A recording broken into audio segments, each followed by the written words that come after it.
All right, so you want to dive into the world of dropshipping, huh? Sounds exciting. You've sent us a bunch of resources about getting started with dropshipping. Looks like you're ready to jump into e-commerce.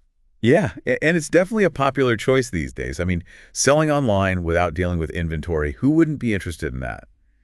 The resources you shared really get into the nuts and bolts of it all, like using platforms like AliExpress, Oberlo, and Salehu.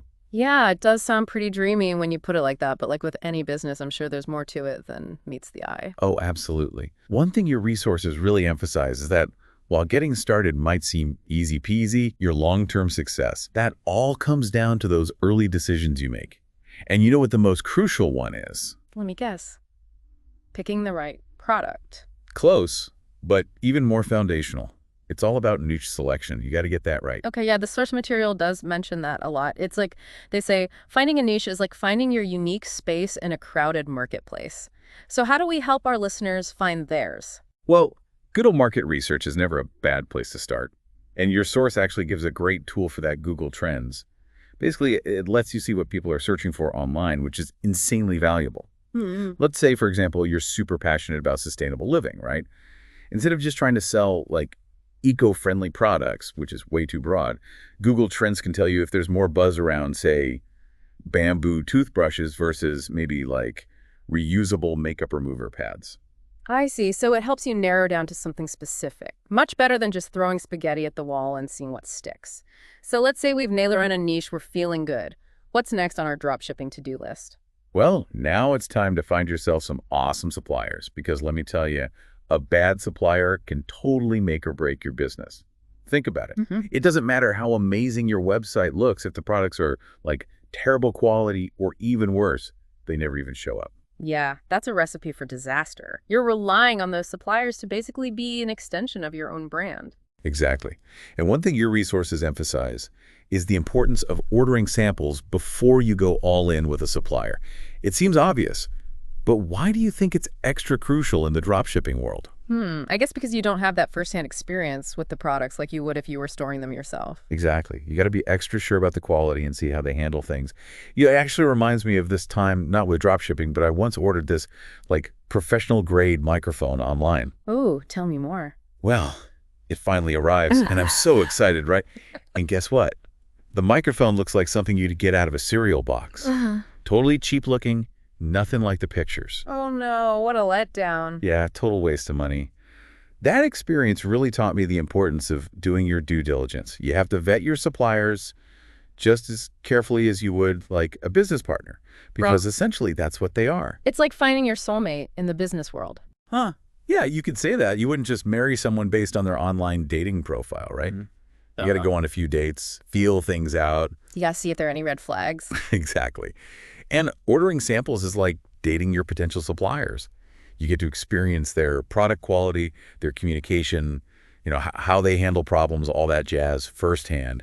Only then can you confidently put them in your keeper pile. Okay, so we've got our awesome product. We found a supplier we can trust. What's next? Time to build our online store. Luckily, our listeners' resources have some suggestions for platforms, Shopify, WooCommerce, BigCommerce. Ever heard of them? Oh, yeah, these are some of the big players.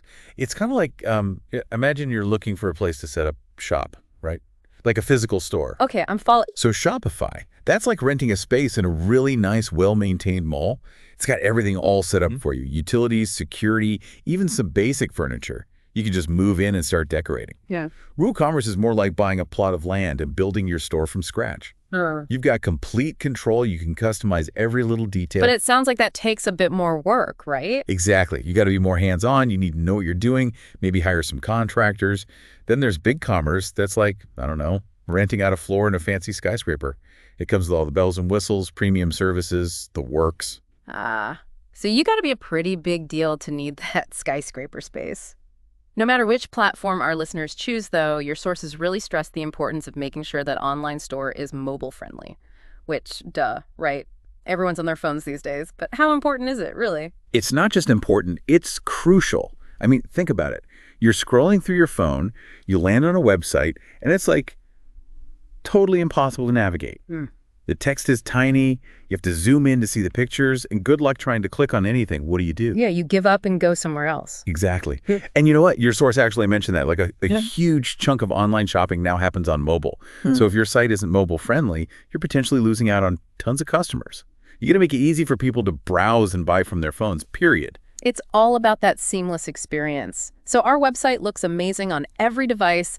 It's time to start reeling those customers in. Let's talk marketing. And wow, the source material is jam-packed with strategies. It can be a lot to process, right? You've got social media, content marketing, SEO, paid advertising, influencer marketing. It's easy to feel like you need to be doing it all.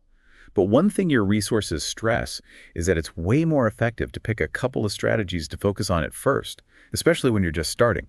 Don't spread yourself too thin, right? Exactly. Yeah. It's better to totally rock at 2 things than to be mediocre at 10. Totally. One strategy that caught my eye was retargeting ads. They sound super effective, but also kind of like Big Brother-ish, you know? Yeah, I get it. Yeah. Nobody likes to feel like they're being followed around the internet. But retargeting is more about a helpful reminder, not being creepy. Let me give you an example. Imagine you're shopping for, say, a new pair of headphones.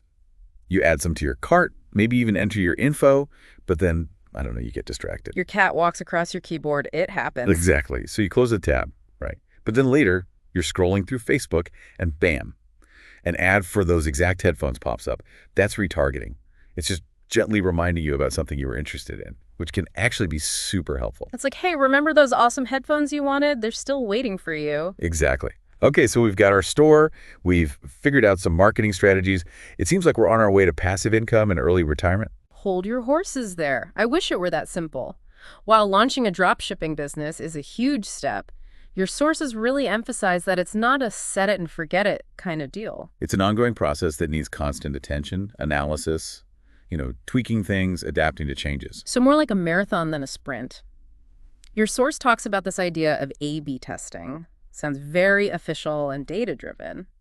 A/B testing sounds kind of like something you'd do in a science lab with beakers and test tubes. It's actually way simpler than it sounds. Let's say, for instance, you're trying to figure out what kind of headline is going to get people clicking on your product page. Okay, so like a catchy title for your product. Got it. Right, so maybe you're trying to decide between, say, the softest sweater you'll ever own, or stay cozy this winter with our new sweater collection. Ooh, tough choices. Right. So with A/B testing, you show half your visitors one headline and the other half see the other one. Then you just got to look at the data. Which one made people click more? Which one led to more sales? It's all about letting the numbers guide your decisions. Smart. It takes the guesswork out of it. It's like your sources said, even making small tweaks based on that kind of analysis can make a huge difference over time. Oh yeah, those small changes can totally snowball. And speaking of valuable insights, another thing your resources really emphasized was the power of customer feedback. Because happy customers mean loyal customers, and those good vibes, they spread like wildfire online. Exactly. And in the age of online reviews, those testimonials, they're like gold. Don't be afraid to encourage your customers to leave reviews, good, bad, everything in between. Even the not-so-great ones. Why is that? Because that feedback, it's like a window into what you're doing well and what needs some work. Are people gushing about your crazy fast shipping? Awesome. Are there complaints about sizing inconsistencies? Well, that tells you something needs to change. That feedback is pure gold, my friend. It's like having a direct line to your customers' thoughts. So if we're thinking back on our listeners' dropshipping deep dive, it seems like we've got a pretty solid game plan. We've covered everything from brainstorming that initial idea to finding the perfect products, building an online store that pops, mastering those marketing strategies, even using data to make smart decisions. We've definitely covered a lot of ground, that's for sure.